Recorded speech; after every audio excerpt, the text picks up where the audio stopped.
अस्सलाम वालेकुम दोस्तों, वॉइस ऑफ जापान से मोहम्मद इदरीस आपकी खिदमत में हाजिर है जापान से। दोस्तों आज की वीडियो है जी, अगर किसी दोस्त का जापान का वीजा लग जाए तो वो जापान सफर करने के लिए विजिट वीजा या टूरिस्ट वीजा अगर लग जाए तो ट्रैवल करने के लिए क्या क्या डॉक्यूमेंट उसके पास होने चाहिए ताकि जापान पहुंचकर एयरपोर्ट पर कोई किसी किस्म की मुश्किल का सामना ना करना पड़े।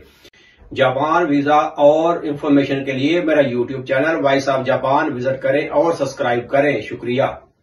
तो उसके लिए भाई ये एहतियातन ही बता सकते हैं, कोई कंफर्म तो है नहीं कि इमिग्रेशन की मर्जी है वो क्या चीज पूछे या क्या चीज ना पूछे। उनकी मर्जी है, चाहे तो वो हर चीज आपसे पूछ ले, पैसों वगैरह का भी जो जो चीजें उन्हें पूछनी हो, और उनकी मर्जी है भले कोई चीज भी ना पूछे और डायरेक्ट एंट्री दे दे। ये सारी मर्जी इमिग्रेशन की होती है, लेकिन फिर भी अपने पास जो डॉक्यूमेंट्स होने चाहिए उनके बारे में मैं थोड़ा सा आपको बता देता हूं। सबसे पहले पैसे आपके पास होने चाहिए, और पैसे कितने होने चाहिए ये कम से कम भी पैसों का हिसाब आप लगा लें, तकरीबन भी 6,000-7,000 डॉलर आपके पास होने चाहिए, अमेरिकी डॉलर 6-7,000 या 8,000 अमेरिकी डॉलर आपके पास होने चाहिए। वैसे लीगली तौर पर 10,000 अमेरिकी डॉलर लेकर सफर करने की इजाजत होती है, लेकिन आप 10,000 भी ना लें और 9,000 भी ना पकड़ें, बल्कि 7,000 या 8,000 के दरमियान आप इतने डॉलर आपके पास होने चाहिए। और अगर चाहे तो जापानी करेंसी भी अपने पास रखें, बल्कि करेंसी अगर जापानी करेंसी थोड़ी ही रखें, ज्यादा ना रखें क्योंकि ये अपनी कंट्री से ज्यादा महंगी मिलेगी, लेकिन डॉलर का फिर भी रेट सही है कि वो यहां पर आप इजीली किसी भी कंट्री में आप उसको कन्वर्ट करवा सकते हैं। तो ये पैसे आपके पास इतने कम से कम होने चाहिए।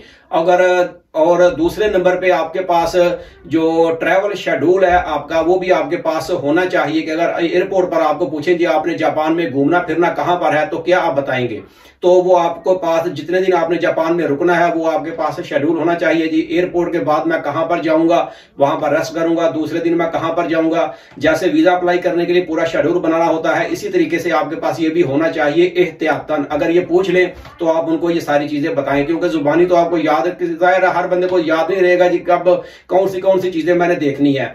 तो ये एक पेपर वर्क जो होता है ये सबसे बेहतरीन ऑप्शन होती है। और इसके बाद तीसरे नंबर पे आपके पास होटल बुकिंग होनी चाहिए।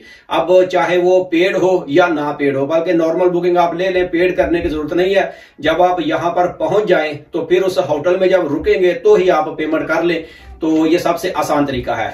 तो ये भाई तीन चीजें जो है ये आपके पास लाजिम होनी चाहिए ताकि किसी किस्म का आपको कोई मसला ना बने, क्योंकि एयरपोर्ट पर जो इमिग्रेशन है उसकी मर्जी, किसी भी मुल्क में आप चाहे जाएं तो ये एयरपोर्ट पर जो इमिग्रेशन ऑफिसर है भाई उसकी मर्जी है आपसे क्या चीज पूछ ले। तो ये तीनों चीजें आपके पास हो, बल्कि किसी भी कंट्री का आप विजिट करें तो ये तीनों चीजें आपके पास होनी चाहिए।